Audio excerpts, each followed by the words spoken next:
Hey everyone, Genome here, coming at you with the next episode in my video game retro review series. This is a series where I take a look back at games of old and, see if they're still fun or not, and see if they're as great as I remember them to being, much like most of the other things in my channel. So, without further ado, let's go ahead and get into it.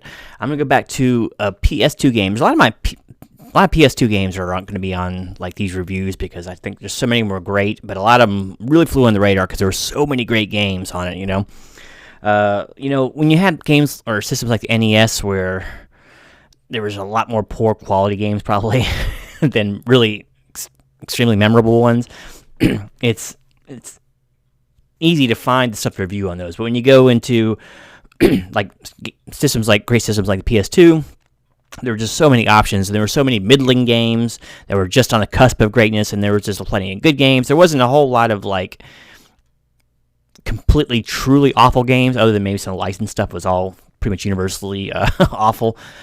But I don't know. It's hard to describe. It's just that like PlayStation 1, PlayStation 2 were probably two of the most solid overall systems as far as overall gaming quality goes. There were so many different developers working for them. And even like the boutique, developers are still putting out some pretty classic stuffs. And today's game, I think, is a great example of that.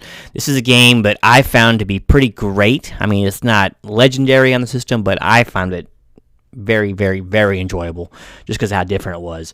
And that is 2003's Goblin Commander, Unleash the Horde. This was made by, I'm probably going to pronounce this wrong, but Jalico. I'm not sure how it's pronounced, but it's about the only game I remember from them.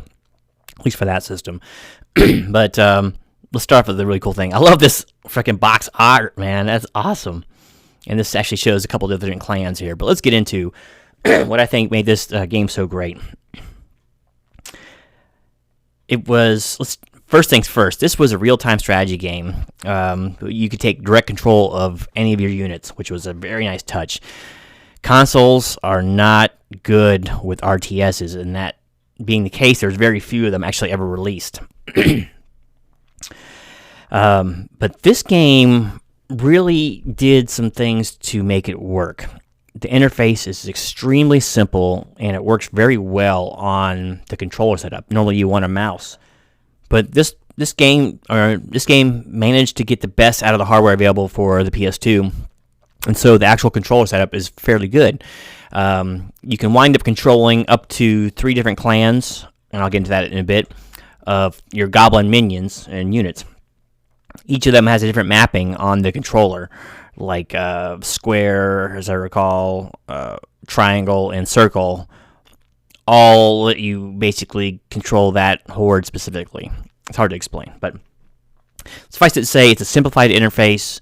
Everything is pretty easy point-and-click stuff, and it works well on the analog controller. Is it as easy and, as intuitive as the, mouse and keyboard setup? No, of course not. But once again, you're limited by what you can do on one controller for an RTS.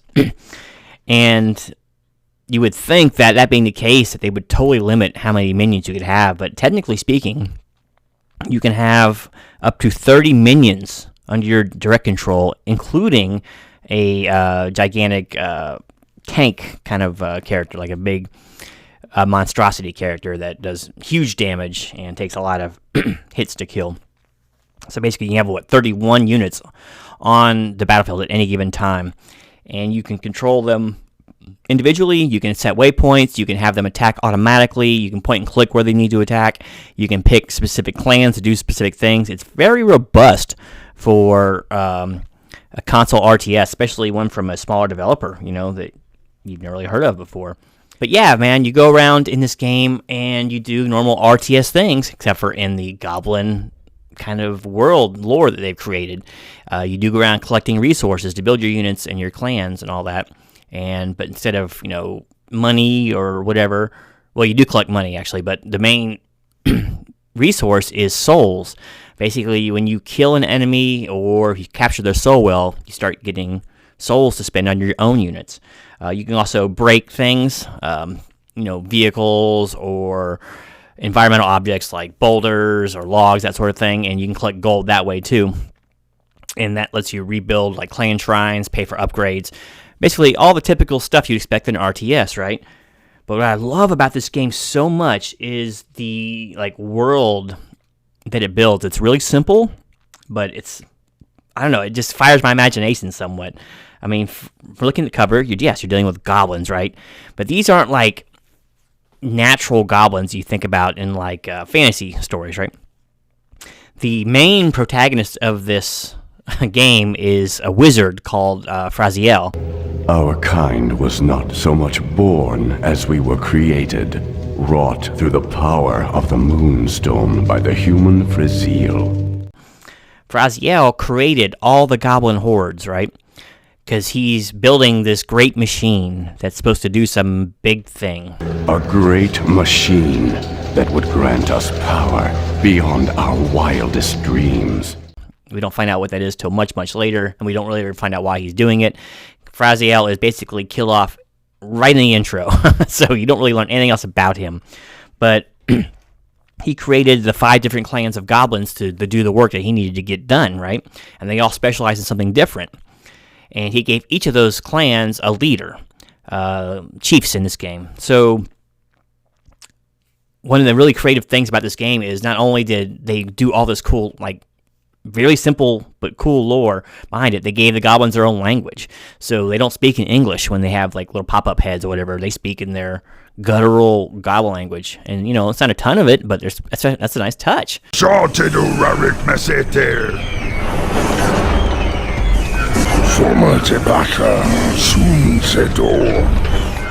And there'll be little, translations at the bottom so you know what actually they're talking about. But basically, what happens with these clans is they all go their own way into their separate realms of the earth to do what it is they need to get done for Froxx. So they don't really have any contact with each other out of that. So they just stay within their own clan. And in keeping with the imagination of this game, here's the names of the different clans, and each clan was based on a moon. Apparently there's 5 moons on this world. So each of the clans is basically draws power from that moon. It's really, really wacky, man. The first clan, the one you start with, is the Stonecrusher clan. The chief of that clan is Grommel. I wonder if that's a reference to Rommel. And they are powered by the white moon Froxx. See, I just love the names of the moons and the characters in this game. But Grommel winds up being the leader of all your armies. Eventually, they're the first one. He's the one that sees Froxx murdered. He's actually murdered by another of the clan chiefs. We'll get into that in a minute. So he takes his clan to go out and warn everybody else, and lots of fighting ensues, and basically he winds up going against that last clan leader. So the Stonecrusher clan is made to mine. So they're down deep within the earth. They're mining up, gems and gold and rocks and other such supplies to help build the great machine, right? The next clan we meet is the Hellfire clan.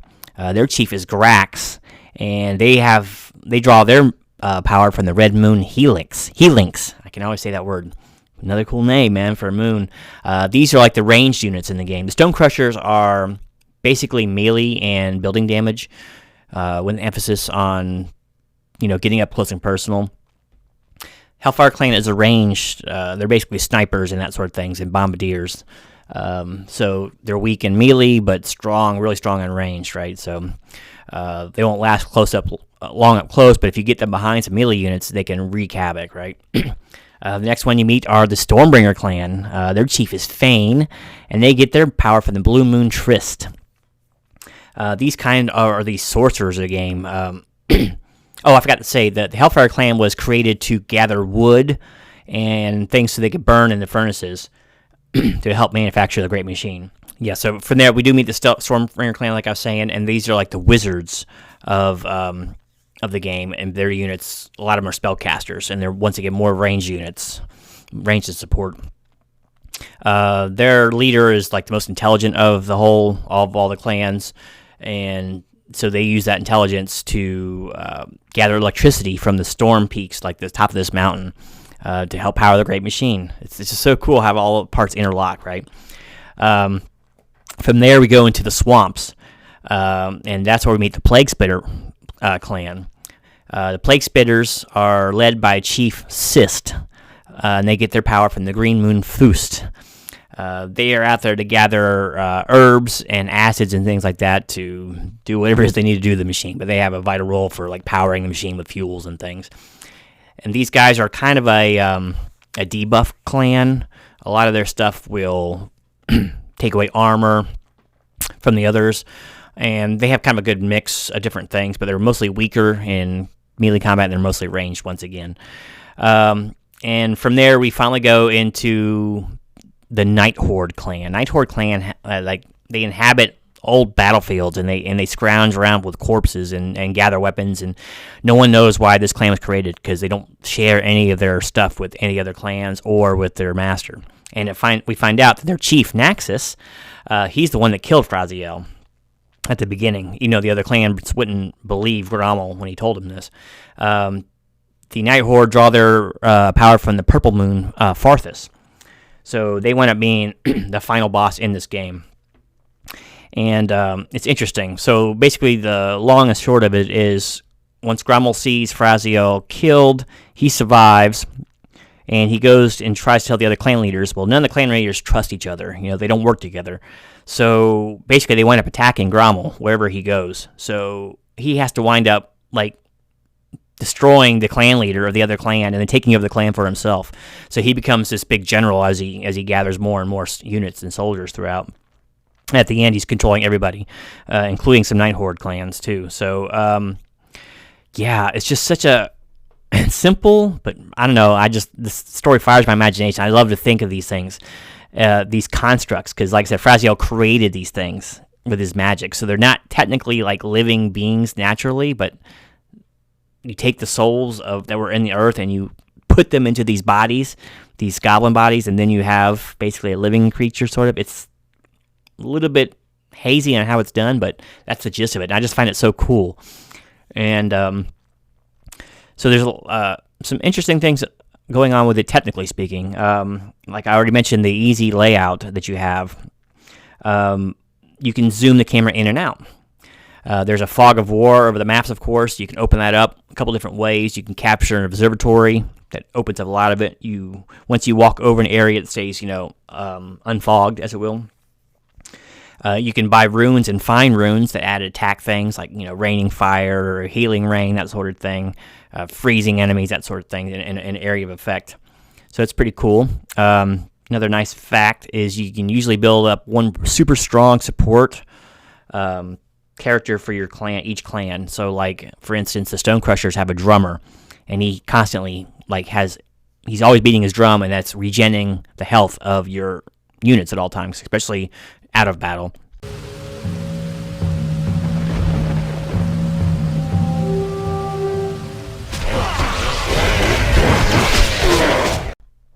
So, because a lot of times you're attacking way far away from a clan shrine. A clan shrine is where you build things and you make new units.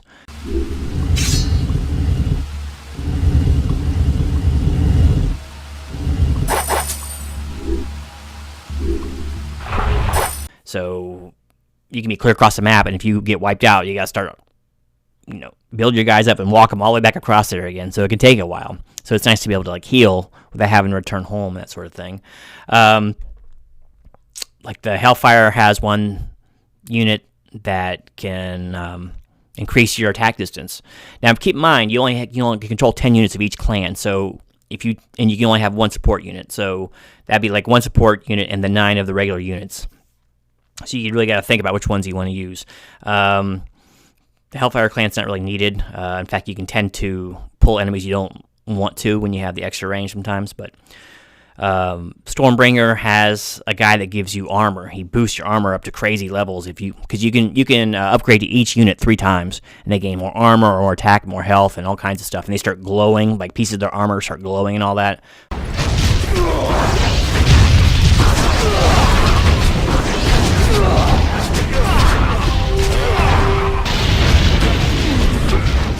Really cool.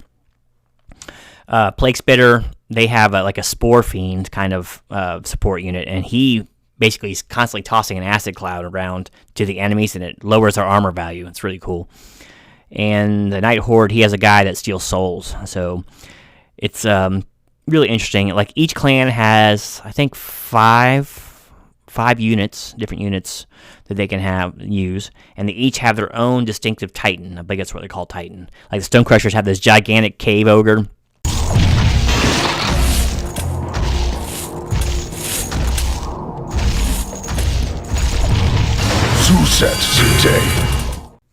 And he's funny because he got a little goblin on his back whipping him around, but he can pick up units and eat them.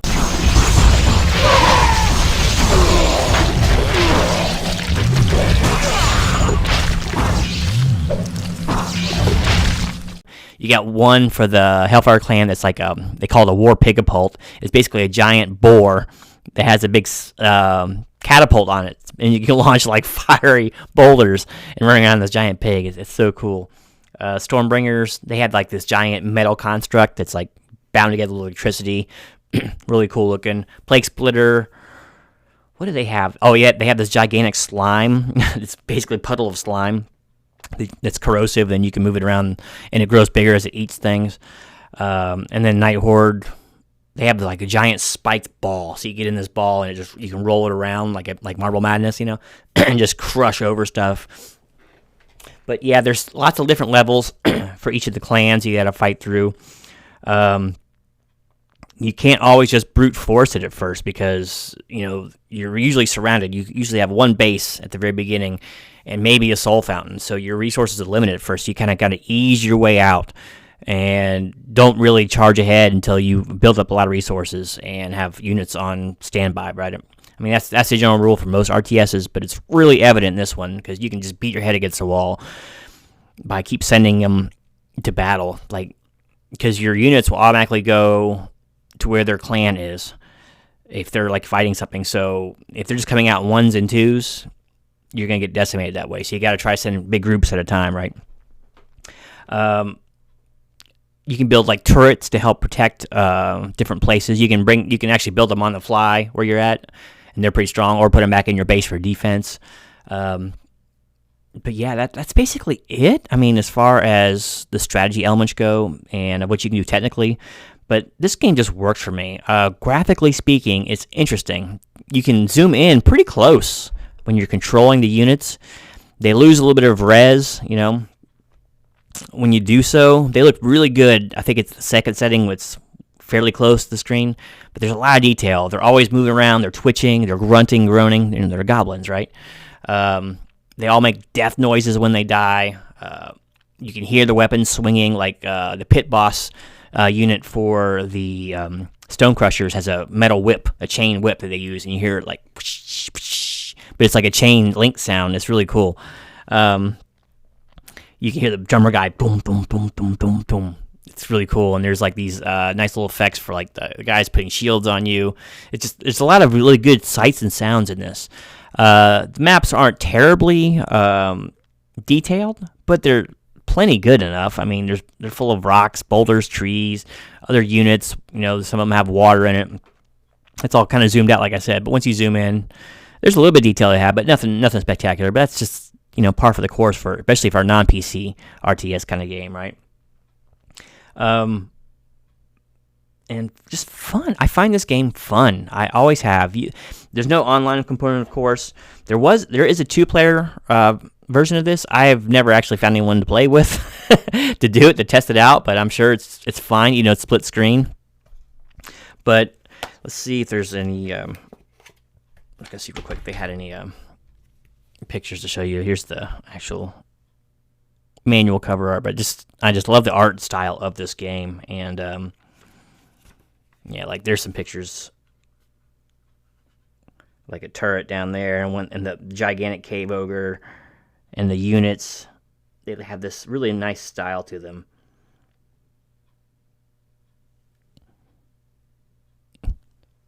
There's Grommel's head, but he speaks a lot during the game. Let's see.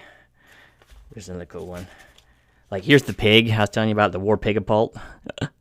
Just hilarious, man, the stuff you have in this game. But it's all very unique looking. Sorry, this thing doesn't want to focus. And I just think the overall premises of this game is just so cool. And it was so nice to get a real RTS, simple as it may be, for console players. Because I was not a PC gamer, right?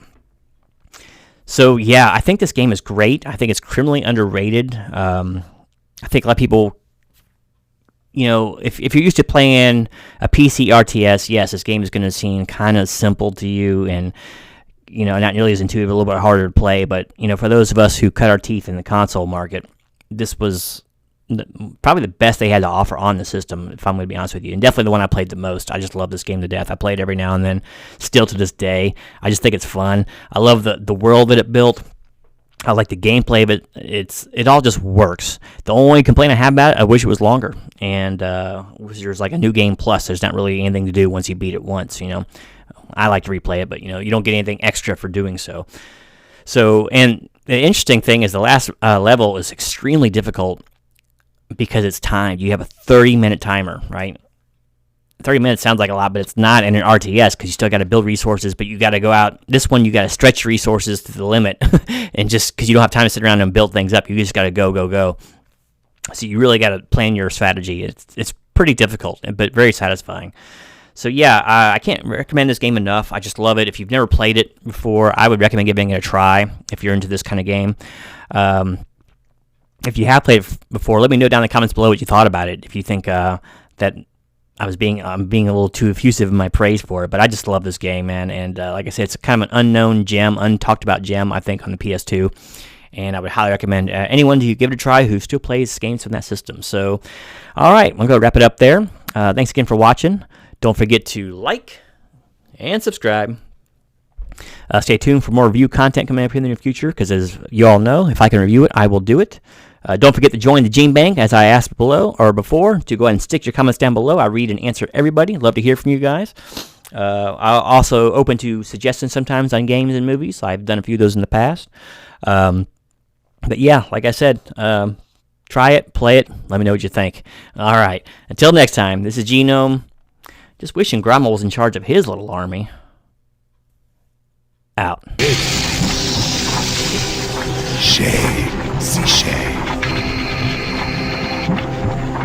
Sunasha Tatisai.